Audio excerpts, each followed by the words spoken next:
bangkit berdiri. Kita akan satukan hati kita dalam doa. Terpujilah namamu Tuhan. Sebentar lagi kami ingin menyembah dan memuji Engkau di ibadah yud kami pada pagi hari ini. Biarlah Tuhan yang berkenan atas segala pujian dan penyembahan kami. Terpujilah namamu Tuhan. Haleluya. Amin. Siap memuji nama Tuhan. Amin. Amin. Kita nyanyikan sebab Dia Tuhan yang baik.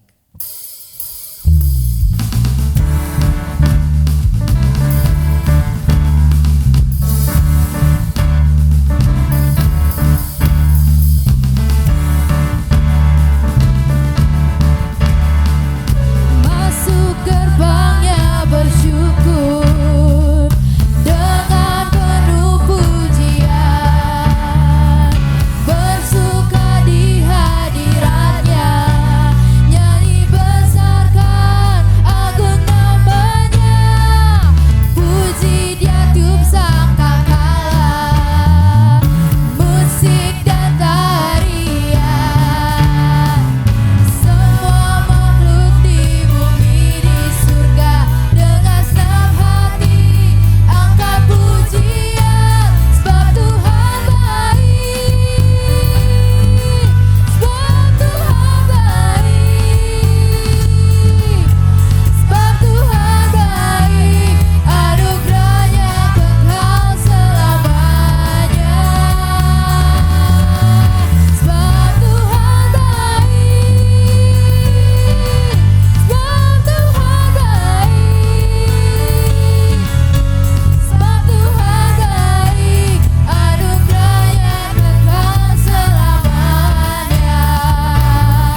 Kita akan persiapkan hati kita untuk menyembah Tuhan.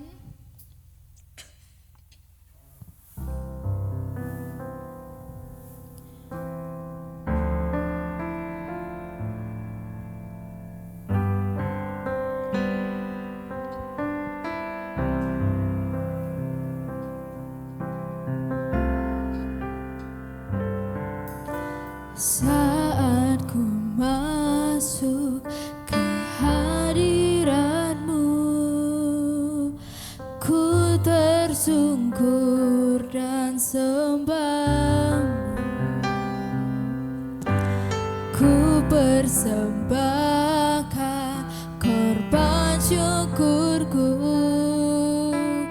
yang terbaik bagimu. Ku bawa korban syukur ke tempat kudus-Mu Tuhan. Hatiku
Sandi. Terima kasih Tuhan, kebaikan dan kemurahan-Mu ada dalam hidup kami. Kami rasakan sejak kami bangun dari tidur kami, Kau hantarkan kami masuk ke bait-Mu. Ini kami anak-anak-Mu yang datang menyongsong-Mu di bait-Mu. Kami bawa hidup kami sebagai persembahan yang kudus, yang hidup, yang berkenan ke hadapan-Mu.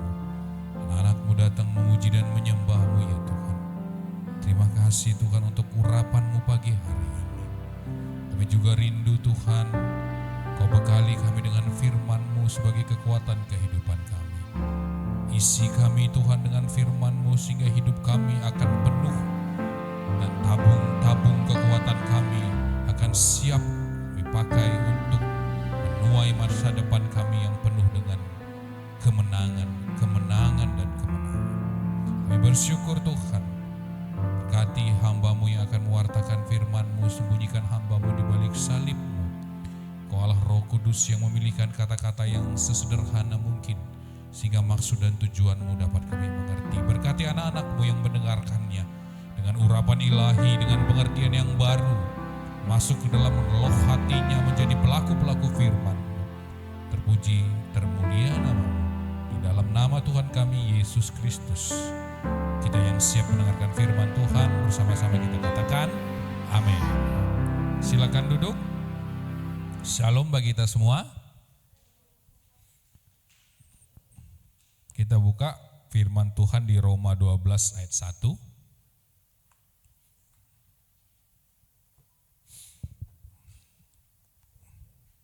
Ayat ini sudah selama 1 bulan ini adalah bagian dari tema kita di gereja ini, pesan dari Bapak Gembala tentang mesbah. Kita baca bersama-sama 2-3 ya, karena itu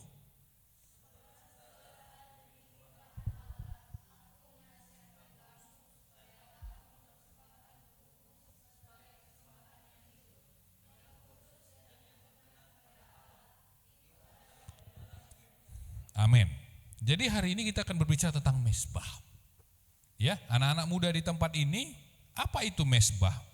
Mesbah itu adalah pada masa perjanjian lama, manusia itu tidak bisa langsung bertemu dengan Tuhan.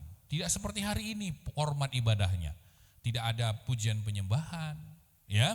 Tidak ada yang namanya FA, tidak ada, ya. Formatnya itu adalah ketika manusia ingin datang kepada Tuhan, dia akan datang ke mesbahnya Tuhan. Mesbah itu berada di mana? Di rumah? Tidak. Mesbah itu berada di rumah ibadah, atau yang disebut juga pada masa itu adalah mesbah Tuhan. Ya, manusia nggak bisa langsung jumpa sama Tuhan.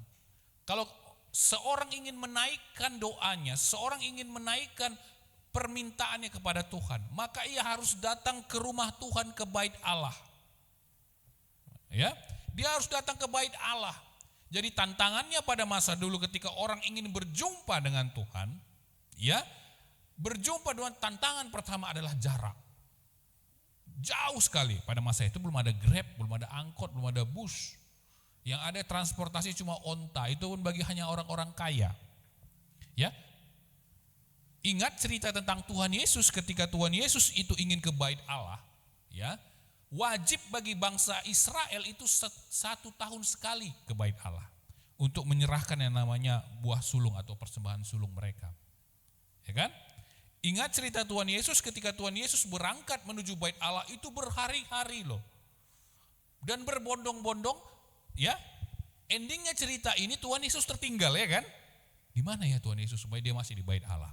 Ya, jadi tantangan pertama ketika orang ingin datang kepada Tuhan pada masa itu adalah jarak. Ya, jauh. Ya, karena pada masa itu segala sesuatu itu ditempuh dalam perjalanan. Ukuran waktu pada masa itu adalah bukan jam, tapi lama perjalanan.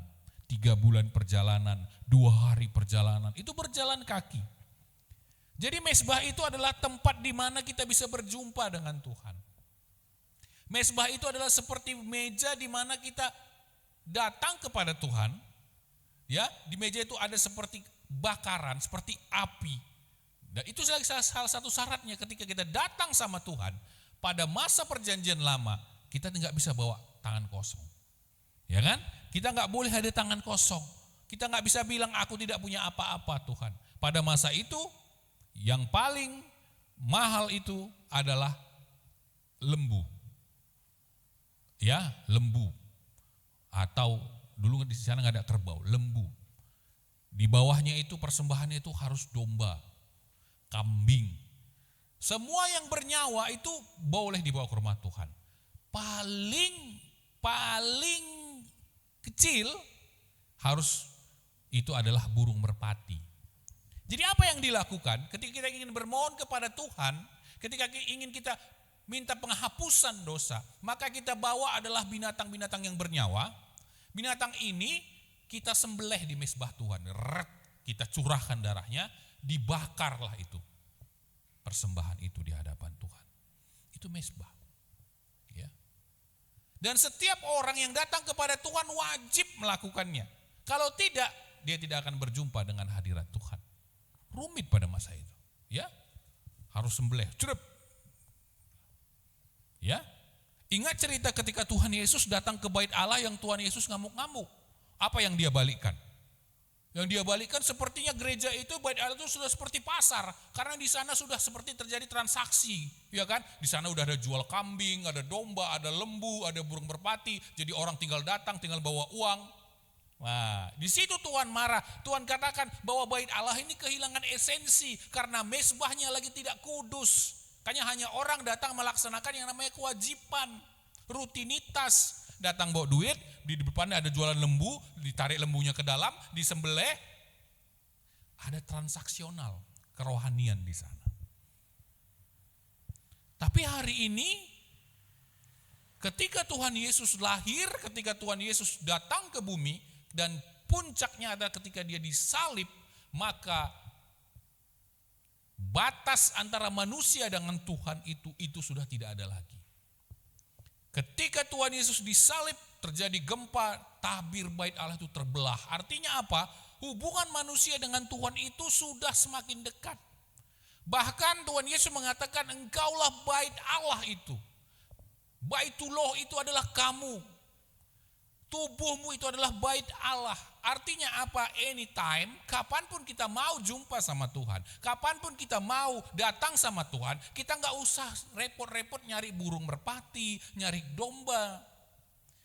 Ya, untuk kita harus sembelih. Tapi firman Tuhan katakan bahwa persembahan kita itu adalah apa?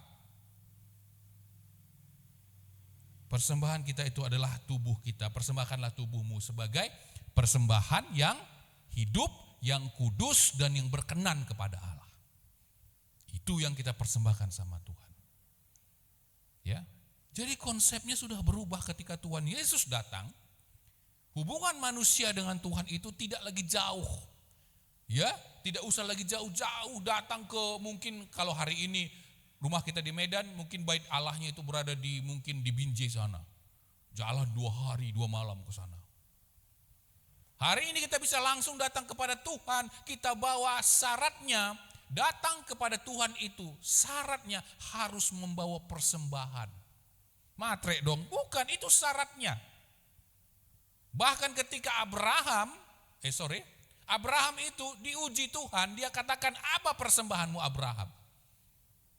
Tuhan uji dia dengan anaknya, lulus meskipun anaknya enggak jadi, dikorbankan. Datang kepada Tuhan itu harus membawa persembahan.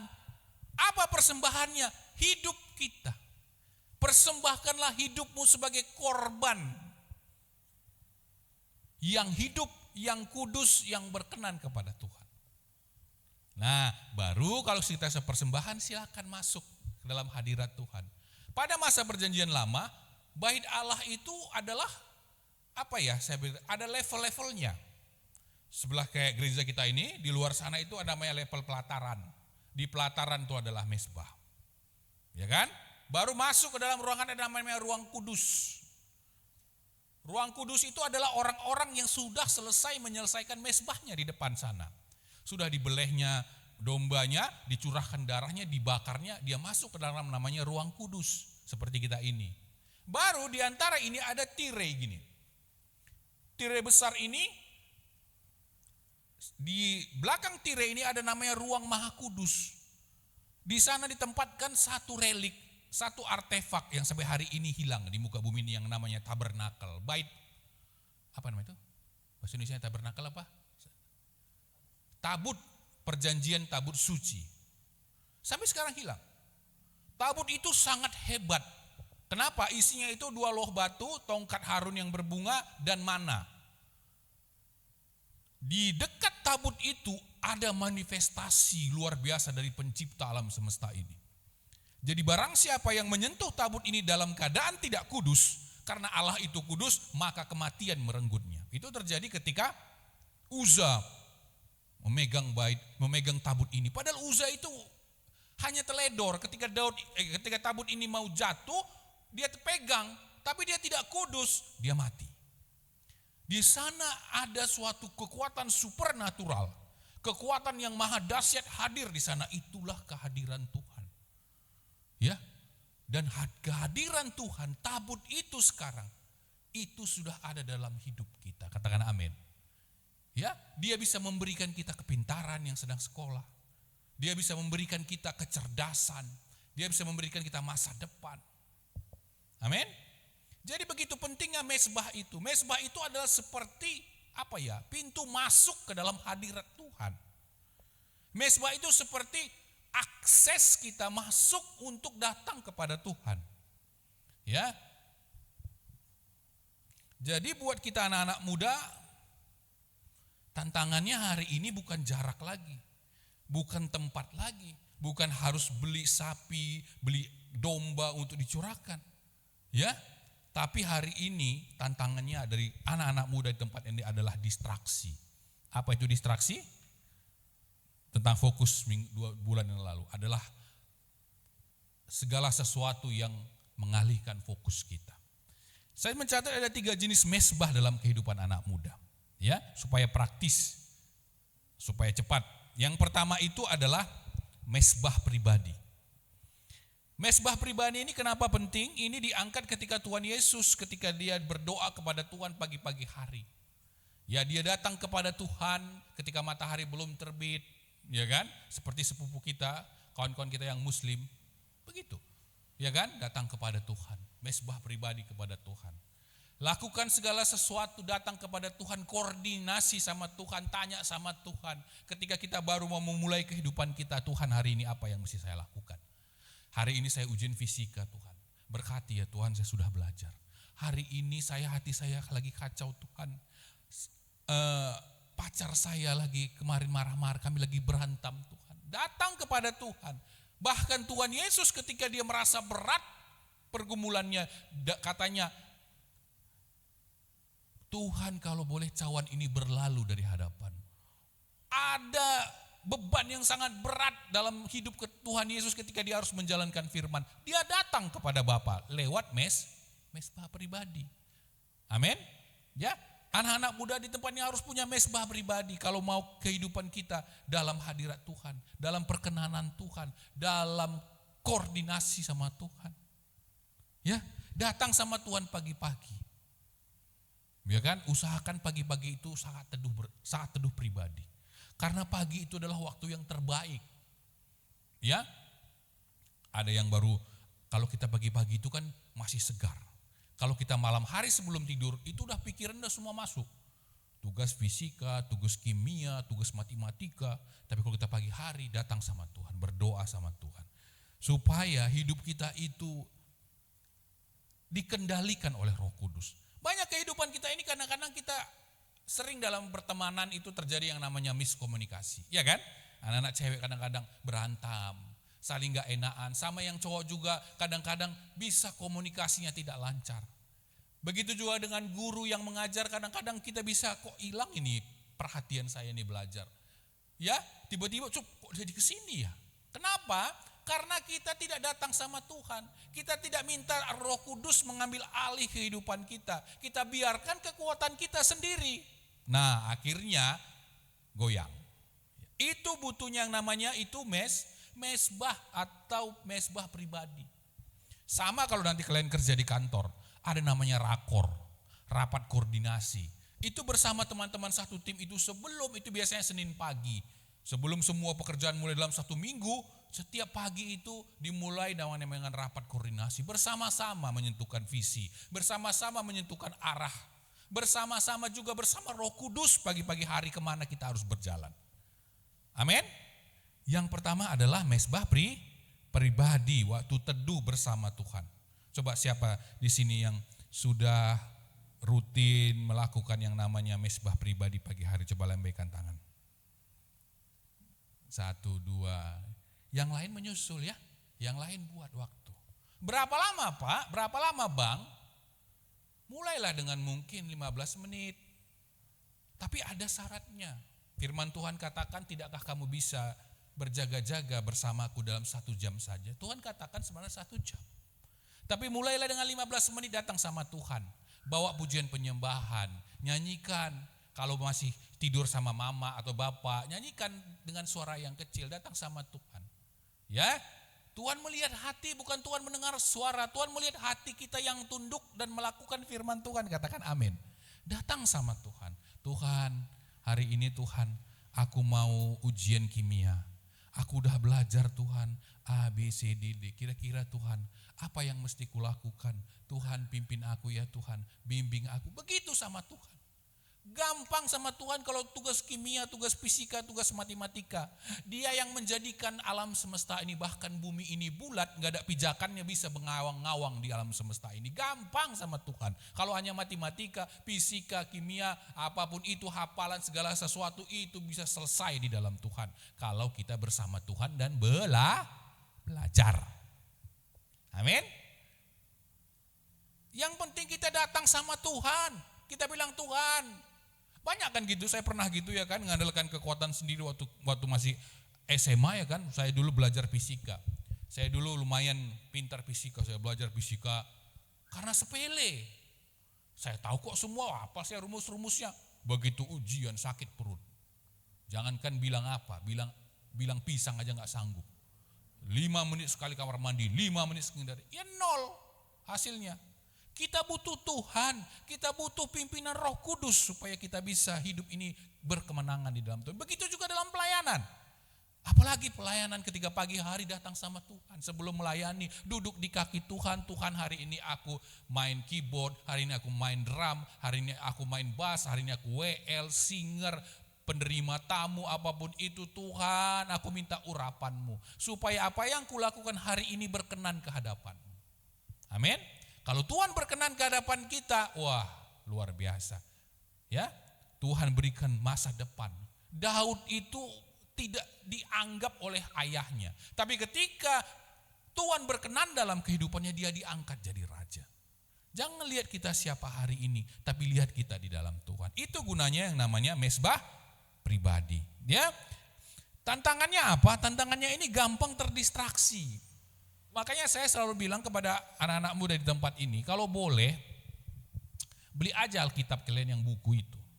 Karena di HP itu, apalagi kalau nggak dijadikan dia itu flying mode, ketika kita buka Alkitab masuk namanya WA group, masuk yang namanya notifikasi. Kapan kita bisa menyembah Tuhan? Kapan kita bisa baca firman? Kalau sebentar tring, tring, kring, prung, trang, tring, trang, prung, klop. Iya kan? Kita tahu WA group kita aja ada 25, ya kan? Bunyi terus terang-terung, ada WA group satu kelas, ada WA group mau retreat, ada WA group, semua itu hidup ya kan. Baca, beli aja nanti yang murah namanya Alkitab. Baca di hadapan Tuhan, matikan HP selama 1 jam. Sehingga kita bisa fokus sama Tuhan. Kalian kira siapa yang bisa mendatangkan kepintaran dalam kehidupan kalian? Bapak, mama? Enggak. Kalian kira siapa yang bisa mendatangkan kecerdasan bagi kalian? Bapak, mama? Tulang kalian, opung kalian? Enggak. Yang bisa memberikan kecerdasan, kepintaran meskipun kalian sudah belajar mati-matian, kalau Tuhan tidak izinkan, 0. Ya? Siapa yang memberikan kalian talenta atau skill? Meskipun kalian les di mana-mana, di medan mana, medan ini, musik B, A, B, C. Tapi kalau kalian tidak punya hadirat Tuhan, itu bisa dinolkan sama Tuhan. Bisa. Ingat Saul. Saul itu raja yang hebat, tubuhnya perkasa. Peperangan berpuluh kali ia menangkan. Tapi ketika Tuhan katakan aku tidak berkenan kepadamu Saul, maka segala talentanya itu diambil sama Tuhan. Katakan amin. Ya, yang memberikan kalian kepintaran, yang memberikan kalian kecerdasan, yang memberikan kalian hari ini kebaikan dan kemurahan itu Tuhan. Ayo dong datang sama yang memberikan berkat itu. Tuhan, hari ini aku perlu ini loh. Hari ini aku harus begini, kira-kira apa yang mesti kubuat. Nah, gitu dong. Amin. Sehingga hidup kita itu penuh kemenangan, penuh sukacita. Tidak ada yang namanya pertengkaran, miskomunikasi. Yang kedua, kuncinya tadi adalah bangun konsistensi. Bukan cuma durasi, bukan cuma lamanya, tapi mesbah ini adalah punya moto, Tuhan, aku di sini mau mendengarkan suaramu. Seringkali kita berdoa sama Tuhan, kita yang terocos sama Tuhan. Benar? Tuhan Yesus berikan aku kepintaran supaya aku bisa menjadi juara satu, dan aku juara satu, aku bisa masukkan kepada Instagram, aku bisa dilihat orang dan banyak yang like, kita bilang. Iya kan? Selalu kadang-kadang kita berdoa, kita yang nyerocos, kita yang minta sama Tuhan. Emangnya Tuhan itu call center? Bukan. Datang sama Tuhan, Tuhan bukan berarti kita yang nyerocos sama Tuhan. Tanya sama Tuhan, Tuhan, Kau yang mengatur hidupku, apa yang mesti kulakukan? Amin. Ya, kadang-kadang kita bilang, Tuhan, jagai rumahku, jagai mobilku, jagai kami semua supaya kami itu. Emangnya Tuhan satpam? Enggak. Datang sama Tuhan, Tuhan ini kami, Tuhan anak-anakmu biji matamu. Kami datang kepadamu, Tuhan kami mau tertidur. Kami mau, Tuhan kami percaya, Kau Bapa kami yang melindungi kami. Ya, jadi ketika kita mesbah itu kita punya moto bahwa Tuhan, aku di sini mau mendengarkan suaramu. Aku di sini mau mendengarkan arahanmu. Aku di sini mau mendengarkan yang namanya petunjukmu hari ini. Pasti kehidupan kita akan dibela oleh Tuhan. Pasti hidup kita akan penuh dengan sukacita bersama Tuhan. Katakan amin. Amin. Mana suaranya? Amin. Yang kedua adalah mesbah hati. Kita sampai 5 menit lagi ya. Mesbah hati ini di Roma 12 ayat 1 tadi dikatakan bahwa persembahan kita itu adalah persembahan yang hidup. Artinya mesbah kita sesungguhnya itu berjalan kemanapun kita pergi. Ya, mesbah kita ini kemana kita pergi, di situ ada mesbah kita. Kemana kita berinteraksi, berjumpa dengan sahabat kita, berjumpa dengan teman kita, di sanalah yang namanya ada mesbah kita. Ya, mesbah hati ini adalah bagaimana kita mewujudkan hati kita ini yang menjadi garam dan terang bagi dunia. Nah, di tempat ini coba di sini semua punya teman, ya kan? Si Ruth punya teman, si Niken punya teman, si Alena punya teman, Kak Ica punya teman, ya kan? Kalau kita bisa menjadikan mesbah hati kita, kita membawa mesbah ini kemana-mana. Kita punya sahabat, bisa nggak sekali-sekali kita ajak, yuk kita gereja yuk sama-sama di Betani Setiabudi, sekali aja kita. Ya, itu menunjukkan bahwa hati kita ini menjadi mesbah kita bawa kemana-mana di hati kita. Kita menjadi influencer bagi orang lain, menjadi sahabat kita. Lalu kalau orang lain berkata, alah hidupmu pun gitu-gitu aja kok ajak gereja. Nah, berarti kita belum jadi contoh bagi dia. Jadi contoh bagi dia, taburkan kebaikan. Si Anu itu hebat kali, luar biasa. Kalau dia tuh ujian, waduh jujurnya bukan main. Ya, kalau dia mulai bercerita, aduh teduhnya kan. Anytime kalian ajak dia, yuk sekali-sekali kita ibadah bersama yuk di gereja Betani yuk. Pasti mau. Karena kalian menjadikan hati kalian menjadi mesbah. Kemanapun kita bawa hati kita ini, orang teduh, orang jumpa sama Tuhan. Oh, aku menjumpai Tuhan lewat dirinya, kita bilang, ya kan? Teduh kali kalau jumpa dia, ya kan? Jangan menjadi orang yang parbada.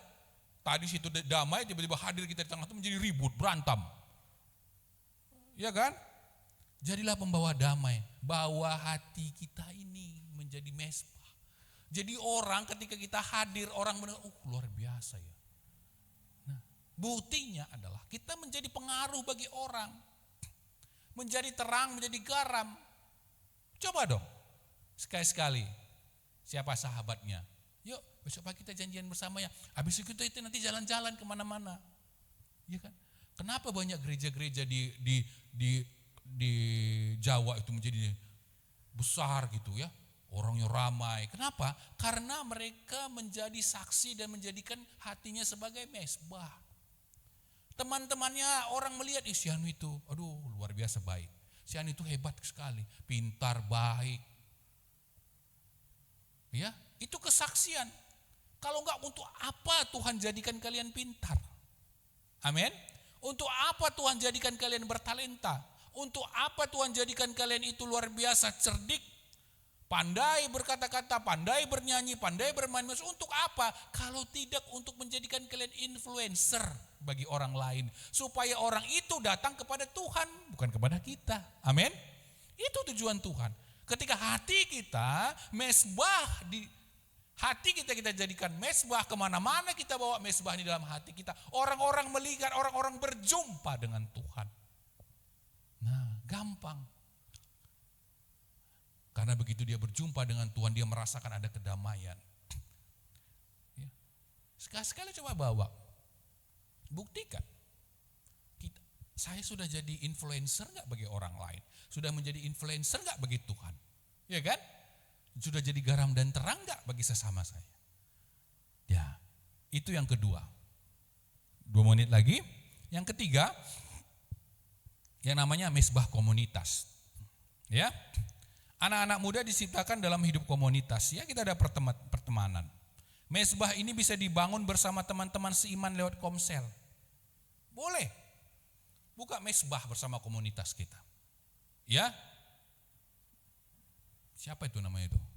Siapa pemain Mobile Legends yang udah kawin itu, yang orang kaya itu? Jazz No Limit itu. Itu bagus loh. Dia sambil main komunitas dia tuh main Mobile Legends itu sambil memberitakan firman. Itu bukan abal-abal. Coba lihat kekayaannya, luar biasa kayanya. Umur segitu dia baru menikah kan.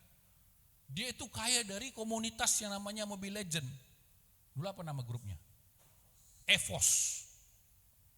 Dia berdoa setiap bermain. Dia buat komunitas, asal dia streaming di YouTube itu, dia keluarkan firman Tuhan. Firman Tuhan berkata begini nih. Betul ya Kel ya? Betul ya? Ada yang ngikuti dia? Ya no, betul no? Betul? Gak tahu?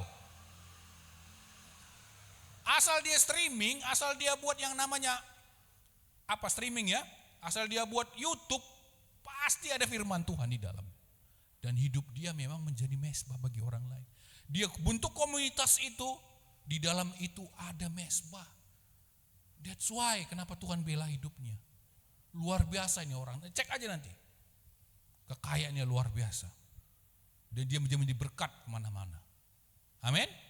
Komunitas kita itu jangan komunitas cantik bersama, komunitas bulu mata, komunitas bibir merah, itu enggak perlu. Komunitas di mana kita bisa membangun yang pertama iman kita. Komunitas yang di mana kita bisa membangun diri kita.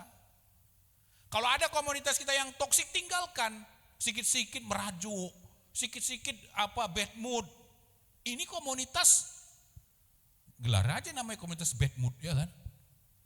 Komunitas di mana ketika kita hadir dalam komunitas itu, kita berjumpa dengan Tuhan, itu baru keren. Itu namanya mezbah komunitas. Siapa sini yang ada komunitasnya? Ada, Ica ada. Ada yang semua ada, cuman nggak ngaku ya kan. Komunitas tahu apa? Komunitas itu adalah mungkin lebih dari satu kawan kita. Ada 3-4 orang gitu ya kan, atau yang belum punya nama ya kan. Gak apa-apa. Tapi jadikan komunitas itu menjadi mezbah di sana. Ada kehadiran Tuhan. Ya, anak-anak muda itu harus punya komunitas.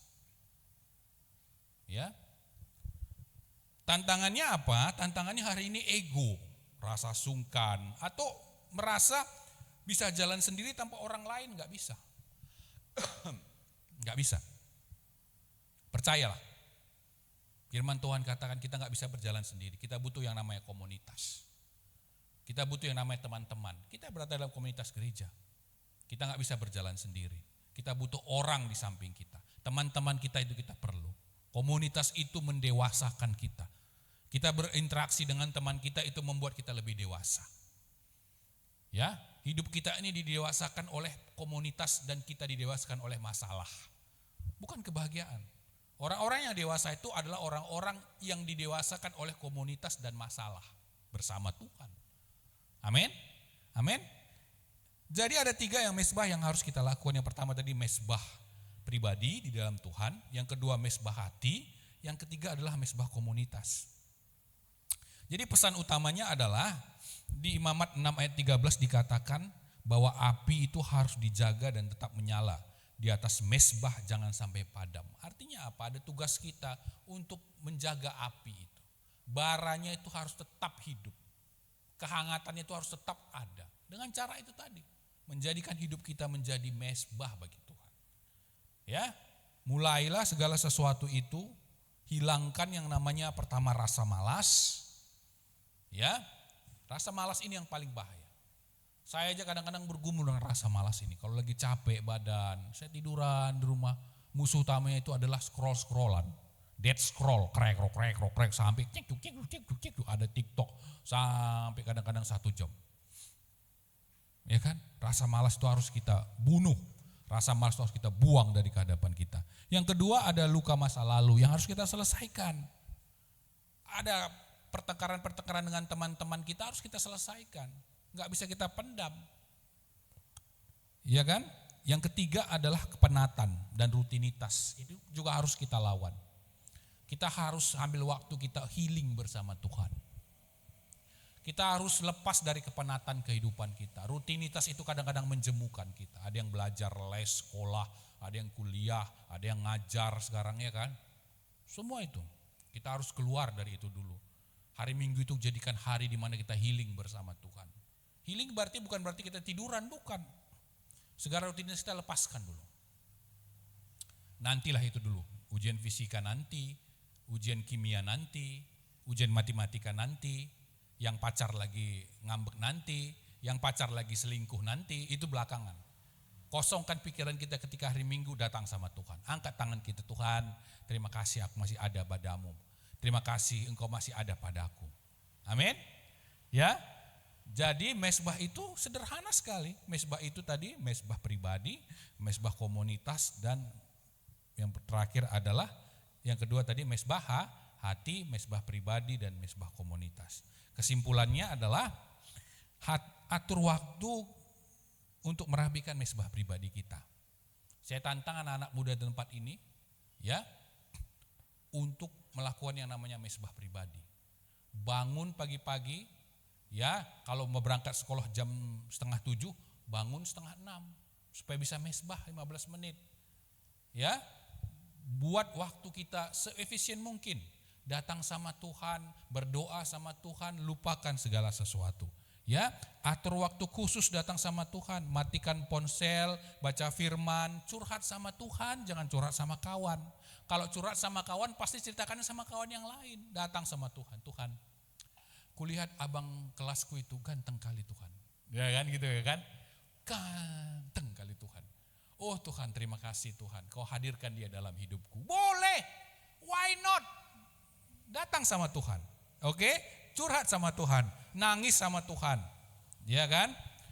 Kesimpulan yang kedua adalah kuduskan tindakan kita di media sosial. Nah, ini yang harus saya minta waktu. Berapa menit lagi nih? 2 menit aja. Kenapa? Mungkin hari ini kalian sedikit berbicara. Tapi Tuhan lihat loh WA grup kalian. Bahasa-bahasa grup WA, kata-kata yang di WA itu Tuhan lihat loh. Ya, kalau polisi aja ada kejadian gitu, misalnya ada pembunuhan itu. Semua yang ada dalam WA itu terekam loh. Yang namanya server Telkomsel. Server Excel, server apalagi EM3 itu terekam semua. Itu manusia loh, kawan-kawan sekalian, itu manusia loh. Hello, Tuhan itu tahu segalanya. Bahkan ketika kita dalam gua, di dalam bumi, di dalam tanah ini, kalau kita bersembunyi, Tuhan tahu. Manusia aja tahu apa yang kita ketik di WA group. Apa yang kita lihat, apa yang kita nonton, film-film yang kita lihat, itu semua tahu. Kalau polisi itu tanya, Dia bisa akses itu, serut semua. Apa yang hari ini kita buka, film apa yang kita tonton, YouTube apa yang kita nonton. Bisa. Itu baru manusia. Kalau Tuhan itu tahu segalanya. Cuma dia biarkan, dia katakan begini, bertobatlah. Janganlah. Dia tidak hukum karena dia biarkan kita untuk bertobat. Amin. Ya, Tuhan tahu.